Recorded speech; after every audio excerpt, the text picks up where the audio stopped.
Hello friends, welcome to Marathi story diary official YouTube channel.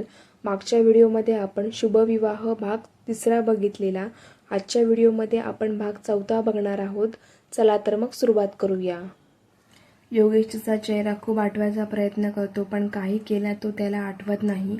खूप ताण देऊनही त्याला फक्त ती खाली मान घातलेलीच आठवते.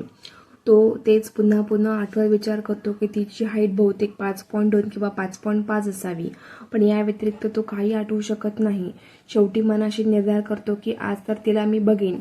सायंकाळ होत येते. ऑफिस सुटायला अजून 1 तास असतो. इतक्यात सलाम धावत योगेशच्या कॅबिनमध्ये नॉक न करताच आत येतो. भाईजान भाईजान, एक खुश खबर है.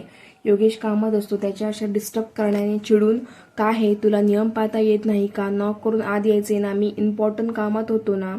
सलाम भाईजान, सच में उसके लिए सॉरी, लेकिन बात ही ऐसी थी कि मैं अपने आप को रोक नहीं पाया. योगेश ठीक आहे, बोल काय झाले. सलाम भाईजान, हम केस जीत गए, वो दादर वाली जमीन हमें मिल गई. योगेश खुश होत, काय खरंच? पण यावेळी तर तारीखच मिळणार होती ना. मग रिजल्ट कसा लागला. सलाम, अपना वकील बता रहा था कि सुप्रीम कोर्ट के जज ने इस बार सीधा फैसला सुना दिया.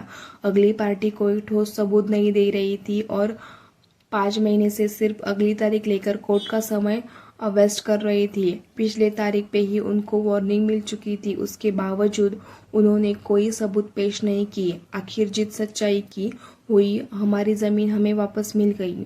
योगेश हळवा होत सलामचे दोन्ही खांदे पकडून, सलाम, आता मी माझी टेक्स्टाईलची फॅक्टरी टाकू शकेन तिथे. किती दिवसाचे स्वप्न होते ते आज पूर्ण होईल. तो बिल्डरमध्ये आला नसता तर आजपर्यंत फॅक्टरी पण उभी झाली असती. सलाम, हाँ भाईजान, और ये सब भाभी जी की वजह से हुआ है. योगेश आश्चर्याने, भाभी जी की वजह से म्हणजे तिचा काय रोल कॉल यात. सलाम, कैसे नहीं, वो आपकी जिंदगी में आई और सब शुभ शुभ हो रहा है. योगेश, काहीही हो. अरे 2-3 महिन्यात रिझल्ट लागला असता. सलाम भाईजान, 3 साल से केस चल रही है और पिछले साल भी अपना वकील बोल रहा था कि अब लगेगा, इस बार लग ही जाएगा. रिजल्ट पर कुछ हुआ नहीं ना. और आपकी शादी को 10 दिन भी नहीं हुए कि रिजल्ट लग भी गया और हम केस जीत भी गए. योगेश हसत, अरे असं काही नसतं. सलाम हळवा होत, होता है भाईजान. हमारी अम्मी कहती है निकाह के बाद पति पत्नी के नसीब भी जुड़ जाते हैं और हमारा दिल भी कहता है भाभी एक अच्छा दिल इंसान है और आपकी ज़िंदगी में आने से आपकी ज़िंदगी में अब सिर्फ खुशियाँ ही खुशियाँ होगी. योगेश यावर काहीच बोलत नाही आणि आपल्या चेअरवर जाऊन बसत, कमाल आहे सलाम, एवढी मोठी खुशखबर आणि तू मला अजूनपर्यंत पार्टी नाही मागितली. सलाम, ऐसा कभी हो सकता है भला. वो तो चाहिए ही चाहिए. योगेश, ठीक आहे, कुठल्या हॉटेलला जायचं.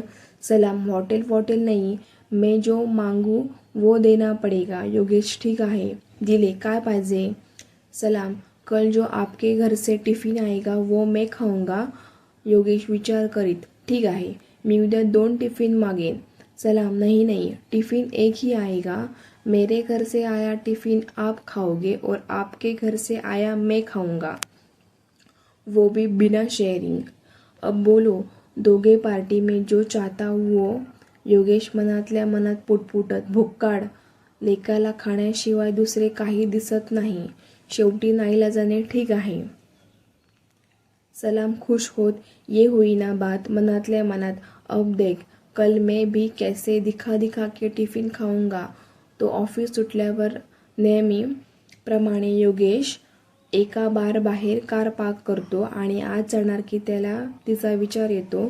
तो तसाच कारला टेकून उभा राहत विचार करतो, ती माझ्यासमोर का येत नसेल, मी ड्रिंक करून जातो म्हणून.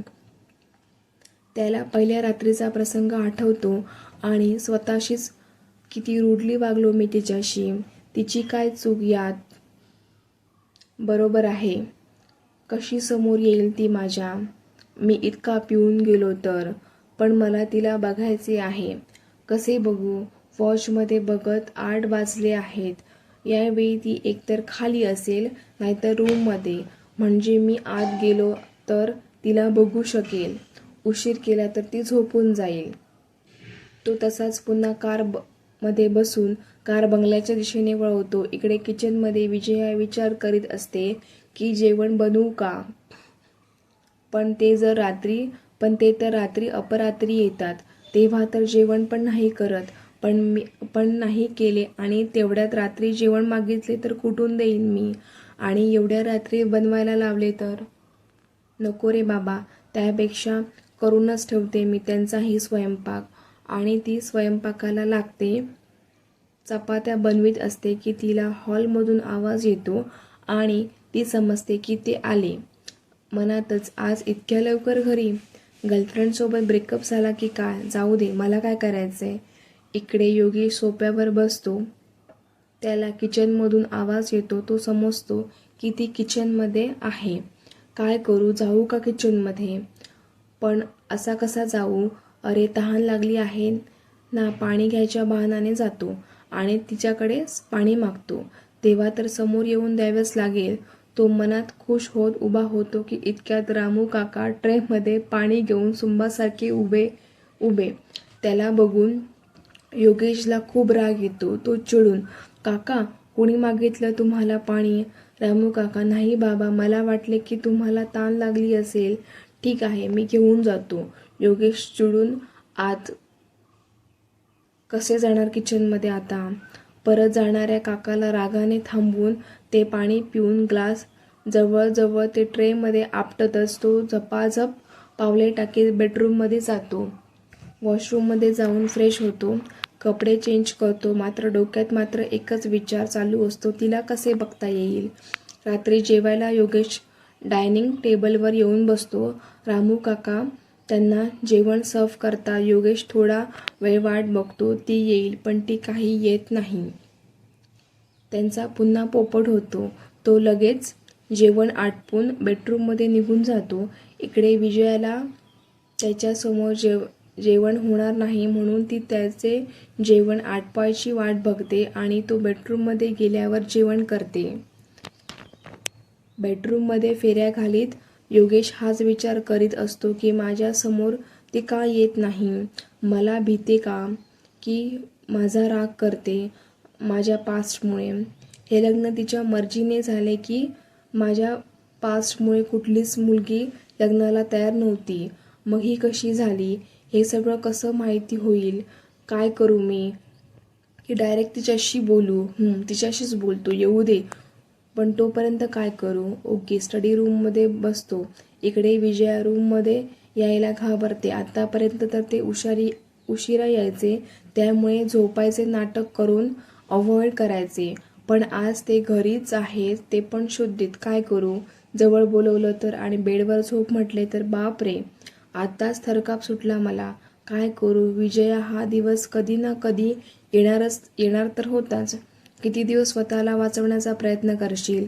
शेवटी नवरा आहे तो माझा. मी जास्त दिवस पळू नाही शकत त्याच्यापासून. 10:30 झाले. किती वेळ अशी खाली थांबणार. चल बघू, जे होईल ते होईल.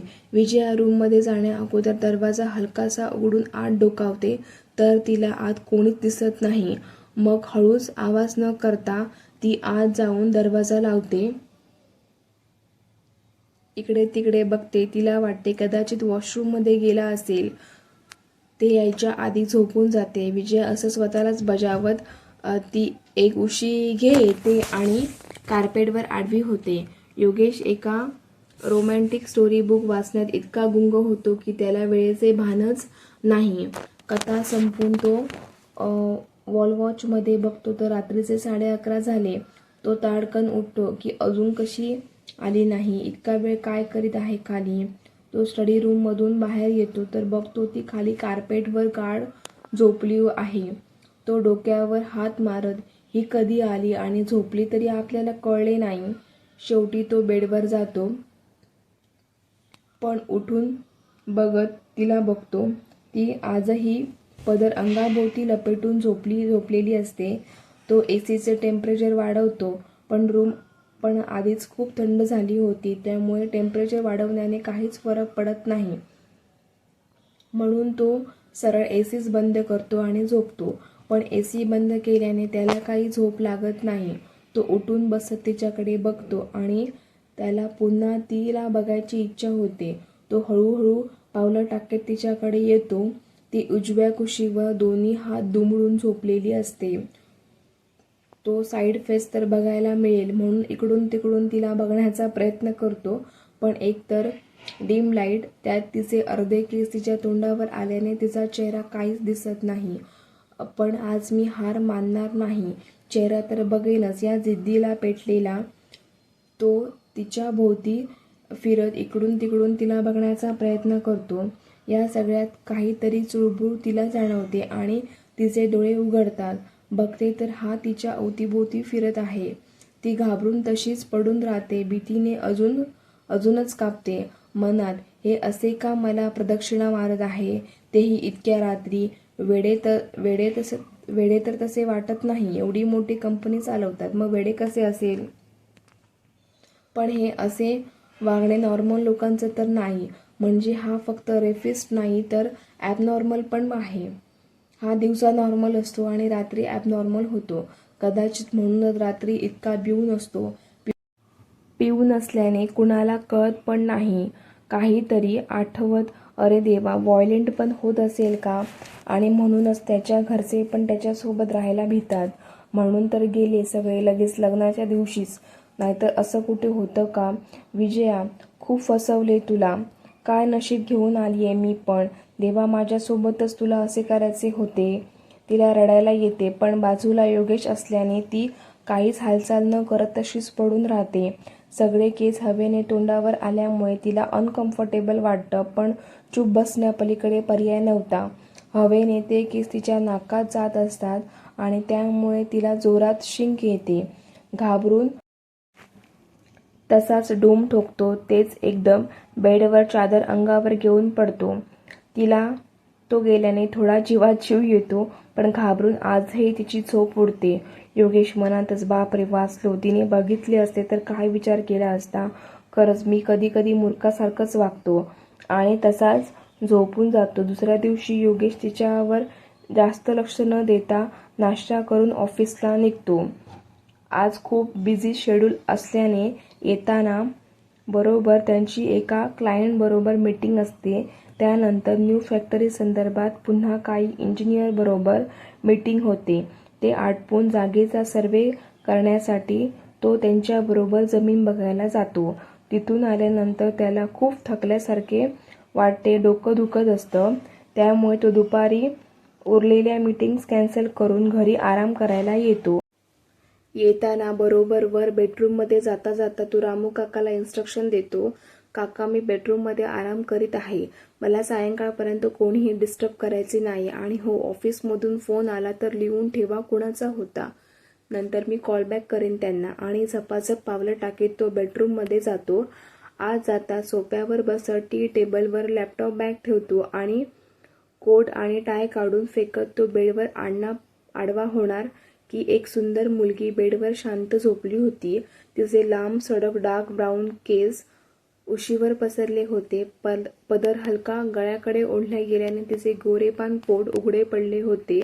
पायाजवळची पण साडी हलकी वर सरकल्याने पायातील मीनाकारी केलेले सिल्वर पैंजण दिसून येत होते.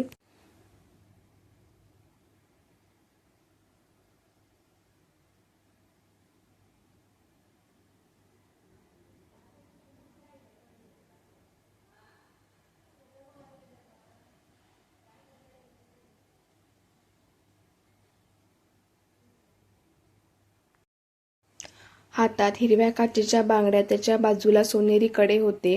गळ्यात त्याने घातलेले डायमंडचे नाजूक मंगळसूत्रही होते. झोपेत तिचा चेहरा हसत असल्यासारखा भासत होता. लांब सडक पापण्या, सरळ छोटे नाक, त्यात एक डायमंड, गुलाबी ओठ, अगदी नाजूक. योगेश भान हरपून तिच्याकडे पाहत राहतो. मनातच, ही माझी बायको किती नाजूक दिसत आहे, पण खूप लहान आहे वाटतं. 17-18ची दिसत आहे. नाही, 18 पूर्ण असेल, पण तरीही किती लहान. समज 19ची जरी असेल तरी माझ्यापेक्षा 10 वर्षांनी लहान होते. आईने जराही विचार नाही केला. तिच्यावर तर भूतच सवार झालं होतं. कसंही करून यावर्षी माझं लग्न करायचं. पण तिचे आई वडील, त्यांनी पण काही विचार नाही केला. एवढ्या एज डिफरन्सने लग्न करायचे आपल्या मुलीचे. काही लोक पैसा बघून किती मोठ्या माणसाच्या गळ्यात आपल्या मुलीला बांधतात. त्या मुलीचा त्यांच्या मनाचा जराही विचार नाही करत. पण खरंच खूप सुंदर आहे ही. कोणी कितीही प्रयत्न केला तरी कुठलीच खोट नाही काढू शकत हिच्यात. हिला बघतच माणूस स्वतःच हरवून बसेल. अरेच्चा, माझे किती डोके दुखत होते, थकल्यासारखे खूप वाटत होते आणि तुला बघताच सगळं ठीक झालं. डोकं पण दुखायचं थांबलं आणि फ्रेश पण वाटत आहे. तू झोपेतच अशी जादू करू शकते तर समजा उठली तर काय करशील? ओ गॉड, खाली झोप होत नसणार हिची, म्हणून तर दुपारी एवढी गाढ झोपली आहे. पण मी पण महान, साध्या बेडवर झोप हे सुद्धा नाही म्हटले. तेवढ्यात ती कूच बदलते आणि आता त्याच्याकडे तिची पाठ होते आणि तिचे ते लांब केस त्याच्या साईडला येतात. त्याला त्या केसांवर हात फिरवायचा मोह आवरत नाही आणि तो अलगद तिच्या केसांवरून हात फिरवतो. किती रेशमी आणि मुलायम केस आहेत हे केस. बराच वेळ तो तसाच तिला एकटक न्याहाळत असतो. तिची झोप मोड व्हायला नको म्हणून तो तिथून उठून स्टडी रूममध्ये जातो. रॅकमधील एक पुस्तक काढतो, पण वाचनात मन नाही लागत. सतत तिचा हसरा चेहरा डोळ्यासमोर येतो. काही वेळाने त्याला पैंजण आणि बांगड्यांचा आवाज येतो. तसा तो स्टडी रूमच्या दरवाजातून थोडी मान बाहेर काढून बघतो. विजया छान आळस काढत असते. तसा तिचा पदर खाली पडतो. ती लगेच खांद्यावर टाकते. आपले सुटलेले केस दोन्ही हातात पकडून त्यांचा जुडा बांधते. तरी कानाजवळच्या काही बटा हातातून निसटून त्या गालावर खेळतात. सिल्की केस असल्याने जुडाही सैल होऊन मानेवर येतो. ती तशीच उठून वॉशरूममध्ये जाते आणि चेहरा धुवून नॅपकिनने चेहरा पुसत बाहेर येते. इकडे योगेश एकटक तिला बघण्यात गुंग असतो. मनातच म्हणतो, काय नॅचरल ब्युटी आहे. बिना मेकअप तिची स्किन इतकी साफ आणि ग्लोईंग आहे. विजया चेहरा पुसून गळ्याजवळ काढून ठेवलेली टिकळी कपाळावर लावते आणि खाली निघून जाते. तसा योगेश भानावर येतो. त्याच्या आयुष्यात पहिल्यांदा अशी मुलगी आली जिने त्याला टोटली डिस्ट्रॅक्ट केलं. काही वेळाने योगेश 204 रूमला फोन करतो. काका, तुमच्या मॅडमला सांगा मला भूक लागली, काहीतरी खायला बनवा, मी लगेच खाली येतो. रामू काका, हो बाबा. रामू काका विजयाजवळ येत, बाईसाहेब, योगेश बाबाला भूक लागली आहे, त्यांच्यासाठी काही खायला बनवा, ते येतीलच खाली. विजया मनात, हे कधी आले आणि मला दिसले नाही, पण आता इतक्या लवकर काय बनवू? थोडी त्रासिकपणे, काका लगेच काय बनवू? इतक्या लवकर काय बनेल? काका, नूडल्स नाहीतर पास्ता बनवा. विजय, का नूडल्स मला नाही बनवता येत आणि पास्ता तर मी अजूनपर्यंत नाही खाल्ला. काका, आता मी काय सांगू? बनवा तुम्हाला जे बनवायचे ते. विजया किचनमध्ये इकडे तिकडे बघते आणि नंतर फ्रीजमध्ये बघते तर तिला 2 बॉईल केलेले बटाटे दिसतात. मी आलू पराठे बनवते, पण याचे तर 2च पराठे होतील. तसंही नाश्ता करीत आहे, जेवण थोडीच होतील ना 2 पराठे. पण हे तर बकासूर आहेत, पुन्हा मागितले तर? एक काम करते, 2च्या ऐवजी 4 करत, थोडे छोटे आणि पातळ. ती लगेच पराठे बनविते. काका योगेशला 1 पराठा सर्व करतो. तो संपला की दुसरा, पुन्हा तिसरा, नंतर 4था पराठा पण देतो. आता तो संपल्यावर योगेश 1 ढेकर देत आणखी 1 आणायला लावतो. काका आत येऊन विजयाला सांगतात. ती कपाळावर हात मारते आणि रिकामी पॉट त्यांना दाखवते. काका हलकी स्माईल करतात आणि बाहेर येत वाट बघत असलेल्या योगेशला सांगतात, संपले बाबा पराठे. योगेश आश्चर्याने बघत, संपले? किती खाल्ले मी पराठे? योगेश संशयाने बघत, खरंच 4 खाल्ले, मला तर वाटलेच नाही आणि तो पाणी पिऊन निघून जातो. इकडे विजया त्यांचे सर्व बोलणे ऐकत असते. जसा तो निघून जातो तसा तिला वाटते वाचले रे बाबा, नाहीतर आज काही खरे नव्हतं. बरं झालं पराठे छोटे होते हे लक्षात नाही आले त्यांच्या. दुसऱ्या दिवशी योगेश ऑफिसला निघून जातो आणि घरी प्रियताईंचा फोन येतो. ती काकांना विजयाला फोन द्यायला सांगते. विजया, हॅलो प्रियताई, कशी आहेस विजया? काही त्रास तर नाही ना तिकडे? विजया, नाही. प्रियताई, काही लागले तर योगेशला सांगत जा. आणि हो, तुझे ते घर आहे, तू त्याची मालकीण आहेस. तुला काही चेंजेस करायचे असेल तर तू करू शकते आणि काही वाटलं तर मला कधीही कॉल करू शकते. विजया, ठीक आहे. प्रियताई मायेने हळुवारपणे, विजया बाळा घाबरू नकोस, मी तुझ्या आईसारखीच आहे. तुझ्या जे मनात असेल ते तू बिनधास्त माझ्याशी बोलू शकते.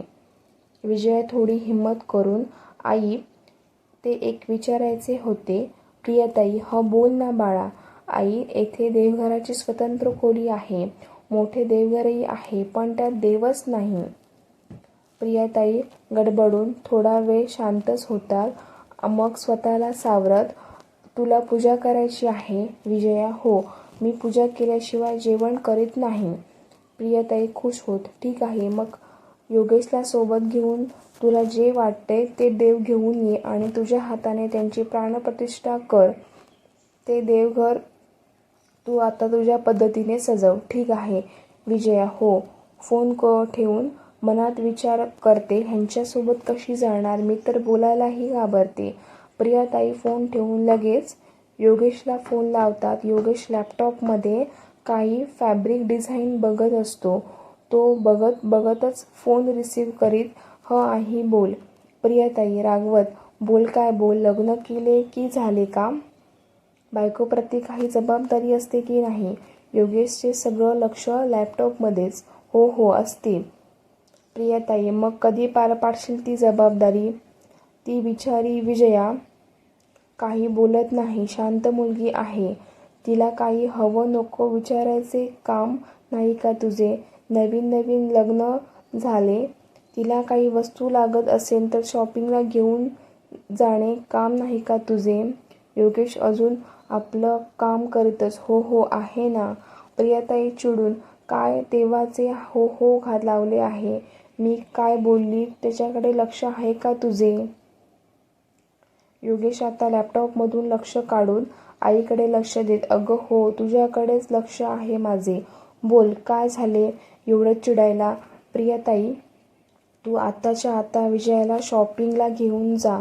तिला काही वस्तूंची गरज आहे, पण ती तुला स्वतःहून कधी सांगणार नाही. तुला कळायला पाहिजे ना.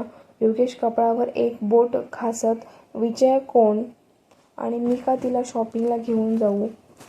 प्रियताई कपाळावर हात मारत, मूर्खा, विजया तुझी बायको, तुझ्या घरात तुझ्या रूममध्ये एक मुलगी राहते, माहीत आहे ना?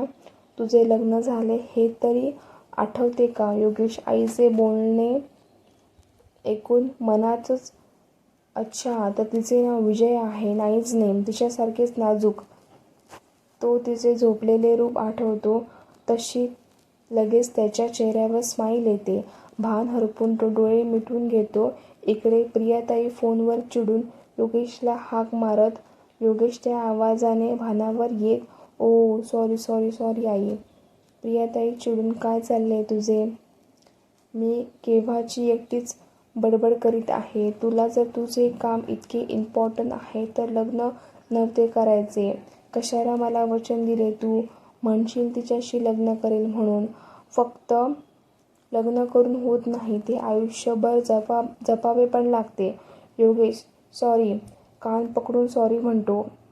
चुकलो, थोडा कामात होतो. बोल, काय म्हणत होती? प्रियताई आवाज वाढवून, तू आत्ताच्या आत्ता विजयाला शॉपिंगला घेऊन जा. योगेश, ओके, घेऊन जातो. खुश. प्रियताई शांत होत, मी उद्या फोन करून विचारेल तिला. उद्या? हो मातोश्री. प्रियताई, काय म्हणालास? योगेश, अगं आदराने म्हणालो. शिवाजी महाराज सुद्धा आपल्या आईला मातोश्री म्हणायचे. प्रियताई, हो का? फक्त म्हणायचे नाही तर प्रत्येक शब्दही पाळायचे. योगेश हो माते आम्ही पण पाळू. चला मैत्रिणींनो, आजच्या पुरतं एवढंच. व्हिडिओ आवडला असेल तर व्हिडिओला लाईक करा, शेअर करा आणि चॅनलला नक्की सबस्क्राईब करा.